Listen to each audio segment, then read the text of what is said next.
The very first question to is, in the current scenario when the vaccines are already out, why are we so scared about COVID? आतापर्यंत आपण फक्त 1.25 कोटी लोकांना vaccine देऊ शकलोय इंडियामध्ये, जे बाकीचं जगाचा स्पीड आणि रेट खूप फास्ट आहे. पण तरी आपल्या कंट्रीमध्ये 130 कोटी लोक आहेत. तर वॅक्सिन येणं आणि हर्ड इम्युनिटी आणि प्रोटेक्शन रीच करणं हे दोन सेपरेट टॉपिक्स आहेत. आणि आपल्याला हर्ड इम्युनिटी रीच करायला कमीत कमी इथून 8 महिने ते 1 वर्ष लागणार आहे जर आपण याच रेटने वॅक्सिनेशन करत राहिलो. तर वॅक्सिनेशन आलेला आहे पण सगळ्यांना वॅक्सिनेशन झालेला नाही आहे.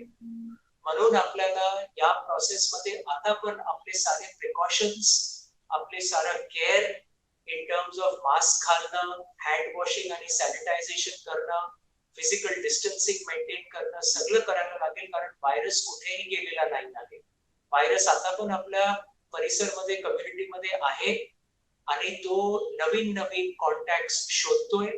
आणि जसं लोक ट्रॅव्हल करतील ट्रेन मध्ये, बस मध्ये, पब्लिक एरियाज मध्ये, आणि जसं सीझन आणि वेदर चेंज होणार, नंबर ऑफ केसेस कोविडचे वाढणारच आहेत. तर आपल्याला फुल प्रिकॉशन आणि फुल केअर घ्यायला पाहिजे. कारण वॅक्सिन आलेला आहे पण सगळ्यांना भेटलं नाही आहे आतापर्यंत.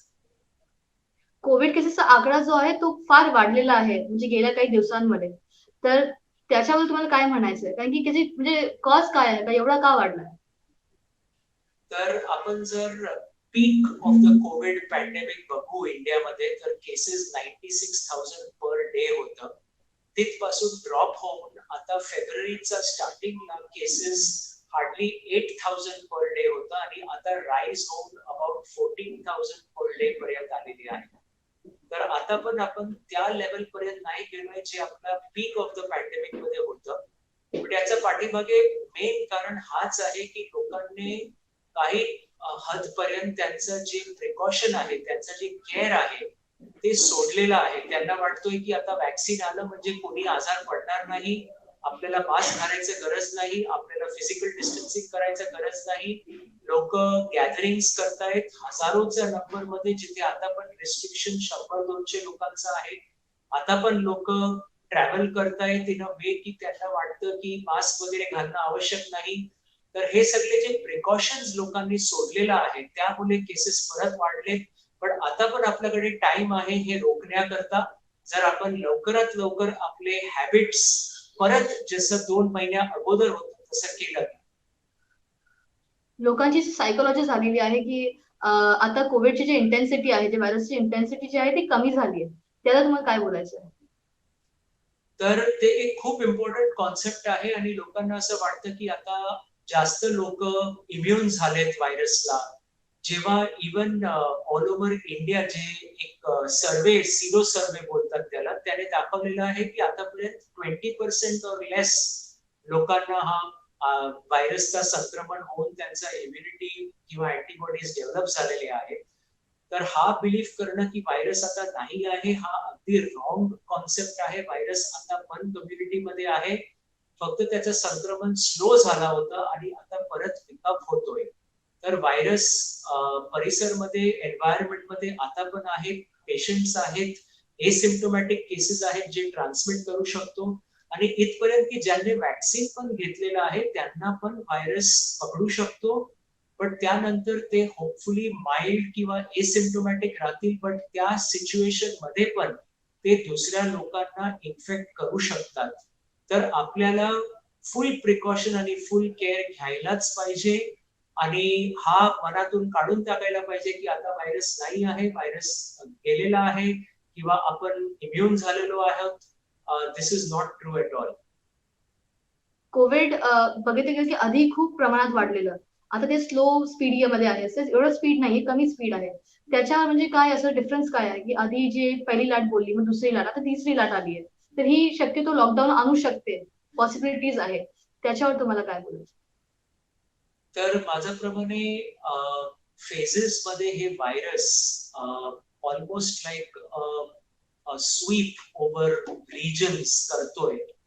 अँड त्यामध्ये जसं मी सांगितलं बिहेवियर, लोकांचं जे बिहेवियर आहे आणि वेदरचे जे चेंजेस आहेत, थंड वेदर मधून गरम मध्ये जाणं, गरम मधून थंड, हे आपल्या इम्युन सिस्टमवर एक स्ट्रेन क्रिएट करतो. प्लस आपण रिसेंटली ट्रेन्स आणि public transportation to some extent परत उघडलेलं आहे. तर हे सगळं एक कॉम्बिनेशन ऑफ इफेक्ट जिथे लोकांचं बिहेवियर प्लस तो व्हायरसचा बिहेवियर कंबाईन होऊन हा फेजेस मध्ये ट्रॅव्हल करतो. आणि पूर्वी पॅन्डेमिक्स मध्ये पण असं बघितलेलं गेलं आहे, जे फ्लूचा पॅन्डेमिक 1918 टू 1920 चाललं होतं, ज्याच्यामध्ये इंडियामध्ये 1.7 कोटी लोकांचा जीव गेला होता almost 100 years ago.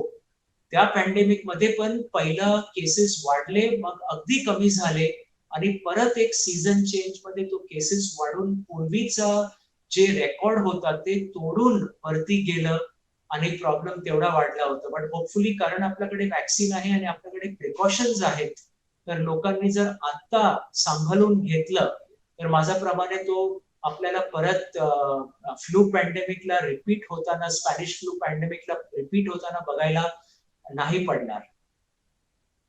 I guess आता अँपल नंबर ऑफ तुम्ही रेशो जर चेक केला तर ample number of cases flats मधून किंवा फ्रॉम रिच बॅकग्राऊंड येतात, नॉट फ्रॉम लाईक धारावी और other slum areas. So how do you see about the immune system of the people who are living in slums and the people who are living in flats? तर slum areas मध्ये जेव्हा initially खूप cases वाढलं होतं तेव्हा living in very close proximity where physical distancing possible नसतो, plus इन्फेक्शनचे rates कधीही जेव्हा नॉर्मल व्हायरल इन्फेक्शन पण स्लम्स मध्ये स्प्रेड होतो, समजा सीझनल फ्लू आहे, तर खूप लोकांना शॉर्ट टाइम मध्ये खूप केसेस होतात आणि मग जसं इम्युनिटी डेव्हलप होतो, वाढतो, तर ते केसेस कमी होतात. आणि तेच कोविड मध्ये पण बघितलेला गेला होता आणि तिकडे ऑब्झर्व केलं तर 57% कोविड इम्युन झाले होते within a span of 1 or 2 months Dharavi एरियामध्ये. बट नंतर जेव्हा तिथून लोक ट्रॅव्हल करायला लागले, परत टावर्स मध्ये जॉब्स उघडायला लागलेत, हाऊस हेल्प यायला लागलेत, ड्रायव्हर्स, दुसरे लोक, जसं आपलं तुम्ही सांगू शकता लॉकडाऊन ओपन झालं तर तो व्हायरसला परत एक स्प्रेड करायला एक ऑपॉर्च्युनिटी भेटलं. आणि इम्युनिटीचं प्रमाणे बघितलं तर डेफिनेटली जिथे लिव्हिंग कंडिशन आणि सॅनिटेशन कमी असतो तिथे लोकांचा नॅचरली इम्युन सिस्टम ट्रिगर्ड किंवा प्राइम्ड असतो व्हायरसेस किंवा बॅक्टेरियाला फाईट करायला. तर it is natural that those who live clean environments मध्ये with less of what I would call microbial exposures, त्यांचा इम्युन सिस्टम थोडासा कम्पॅरेटिव्हली वीकर असतो कम्पेअर्ड टू लोक जे already low sanitation difficult areas मध्ये राहतात. तो नॅचरली एक गॉड गिव्हन प्रोटेक्टिव्ह मेकॅनिझम आहे जे ऍक्टिव्हेट होतं when the person lives in low sanitation crowded areas like a slum versus a flat or a tower. There are this vaccine, like there are two portions of vaccines. एक दोन part में तुम्हाला vaccine देतात. आधी first vaccine first month and after second month of 28 days, right? तो ऐसा बोलते हैं कि फर्स्ट वॅक्सिन जेव्हा घेतो त्याच्यानंतर पण तुम्हाला कोविड होऊ शकतं. किती चान्सेस खरोखर आहे? हो, खरोखर आहे. डेटा दाखवतो की फर्स्ट इंजेक्शन नंतर पण पर्सनचा रिस्क इन्फेक्शन व्हायचा त्यांना ड्रॉप्स डाऊन बाय 57% प्रोटेक्शन येतं. काही स्टडीजने दाखवलंय की sometimes even after the first vaccination protection can be up to 70%. आणि सेकंड डोस घेतल्यानंतर तोच प्रोटेक्शन 85% पर्यंत पोहोचतो in the case of Covishield. आता नाव आपल्याकडे कोवॅक्सिनचा आता पण एफिकसी डेटा नाही आहे. कोवॅक्सिनचे जे सीएमडी आहेत त्याने सांगितलंय की 2 आठवड्यामध्ये फेज 3 ट्रायल्सचे इनिशियल प्रिलिमिनरी डेटा आपल्याला भेटतील. But we don't know about efficacy rates आणि पर्सेंटेजेस कोवॅक्सिन साठी. बट कोविशिल्ड साठी आता पण रिअल टाइम डेटा स्कॉटलंड आणि युके मधून निघालेला आहे जिथे वॅक्सिनेशन खूप लोकांचा झालेला आहे आणि ते दाखवतो की फर्स्ट वॅक्सिन नंतर पण protection can be up to 50-60%. and as the second vaccine is given within a span of 4 to 6 weeks, तो प्रोटेक्शन 85% पर्यंत जातो. इम्पॅक्ट जो होता वॅक्सिनचा त्याचे काही साईड इफेक्ट्स आहेत का फर्स्ट इंजेक्शन किंवा सेकंड इंजेक्शन नंतर? डेफिनेटली वॅक्सिन कुठलाही घेतलं तर साईड इफेक्ट होणार. आपण लहान बालांना जेव्हा डिफ्थिरिया, टेटनस, पर्टसिसचे वॅक्सिन्स पण देतो तर त्याच्यामध्ये पण ताप, इंजेक्शन साईट मध्ये रेडनेस किंवा स्वेलिंग, जेव्हा आपण ओल्डर इंडिव्हिज्युअल्सला वॅक्सिन देतो ते ऍक्च्युली कंप्लेन करू शकतात की बॉडीमध्ये पेन होतोय, हेडेक होतोय, नॉशिया होतोय, ऍब्डॉमिनल डिस्कम्फर्ट होतोय.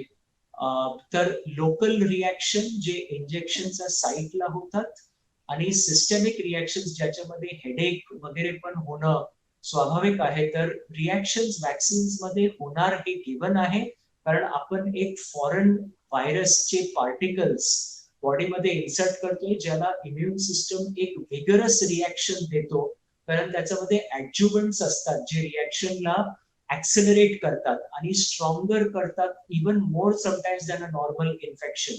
तर त्याप्रमाणे लोकल आणि सिस्टमिक साईड इफेक्ट्स होतात. जनरली लोक बोलतात की सेकंड इंजेक्शन नंतर सिम्पटम्स कमी होतात, बट हा पण अनप्रिडिक्टेबल आहे. पण काही ना काही लोकल किंवा सिस्टमिक सिम्पटम्स होणार हे प्रॅक्टिकल आहे आणि रिअलिस्टिक आहे. मीन्स वॅक्सिन्स वर तुम्ही फेथफुल राहू शकत नाही. Vaccine is not faithful. You can't just completely rely on vaccines, right?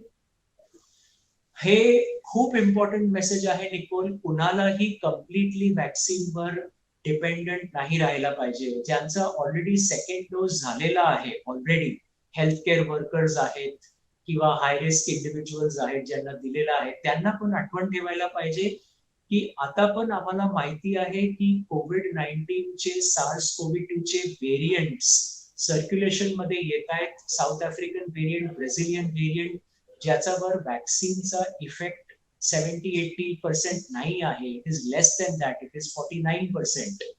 आणि त्याशिवाय लोकांना वॅक्सिन घेतल्यानंतर प्रोटेक्शन रेट 70-80% आहे, 100% नाही.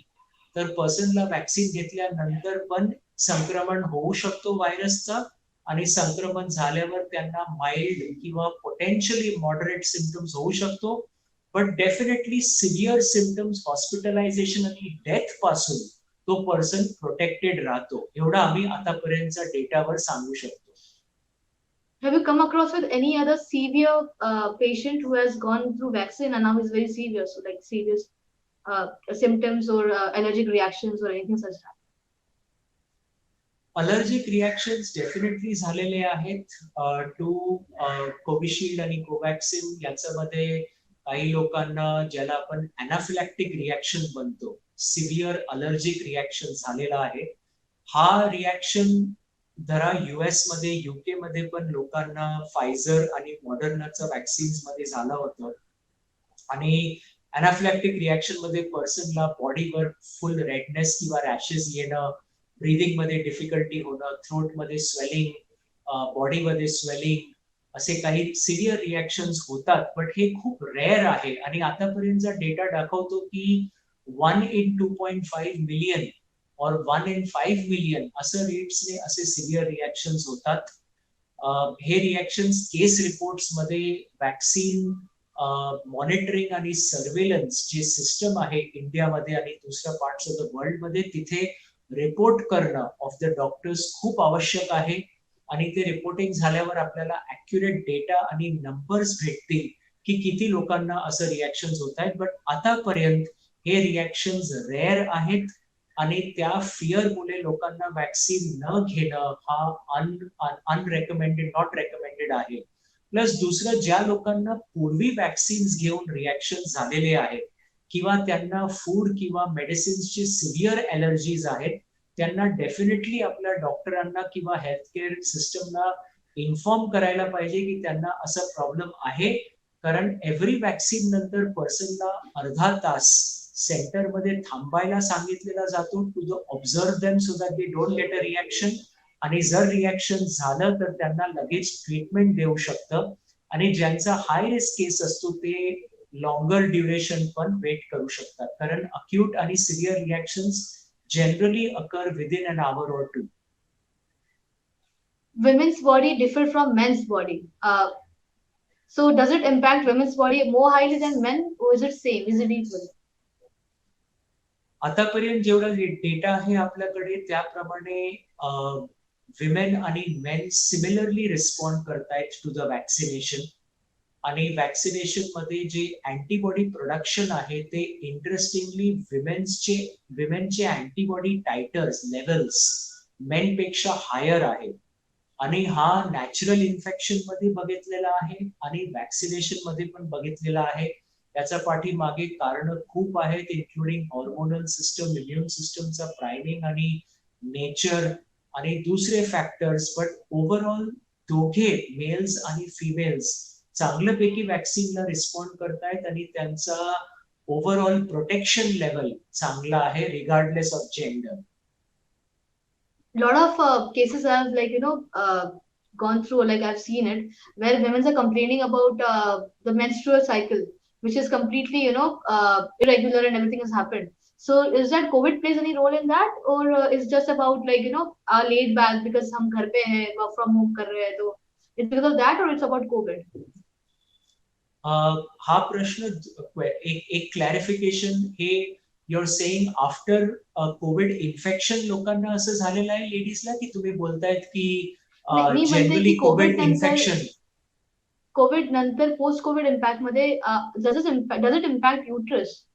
हा हा, तर डेफिनेटली फिजिकल ऍक्टिव्हिटी आपल्या हॉर्मोनल सिस्टमला इम्पॅक्ट करतो. तर विमेन जे पूर्वी खूप फिजिकली ऍक्टिव्ह होते प्री कोविड लॉकडाऊन, आणि लॉकडाऊन मध्ये त्यांचा ऍक्टिव्हिटी लेवल कमी झालं, त्यांचा बॉडी वेट वाढलं. कारण विमेनचा बॉडी वेट वाढणं म्हणजे त्यांचा हॉर्मोनल सिस्टम इम्पॅक्ट होतोय.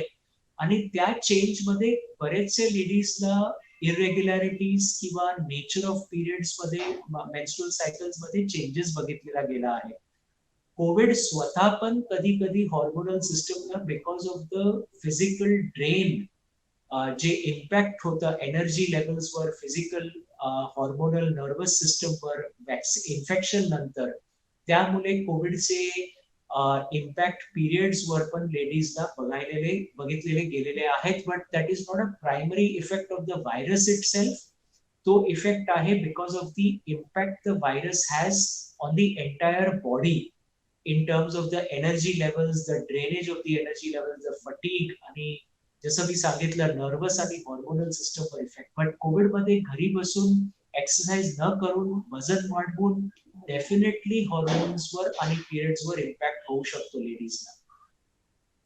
तुम्ही असं म्हणालात आता की women have more antibodies and more power than men. Is it like that's what you mean, right? So I don't know That whether means you we are would call safe. it. Yeah, it means that women who have taken the vaccine किंवा women ज्यांना vaccination दिलेलं आहे किंवा त्यांना infection झालेलं आहे, in general त्यांचे antibody responses main पेक्षा थोडा हायर आहे. आता वेदर 5 पॉइंट और 10 पॉइंट डिफरन्स ओव्हरऑल रिस्क मध्ये काही इम्पॅक्ट करतो की नाही is a matter of debate and question. But certainly women are not डिसएडव्हान्टेज्ड.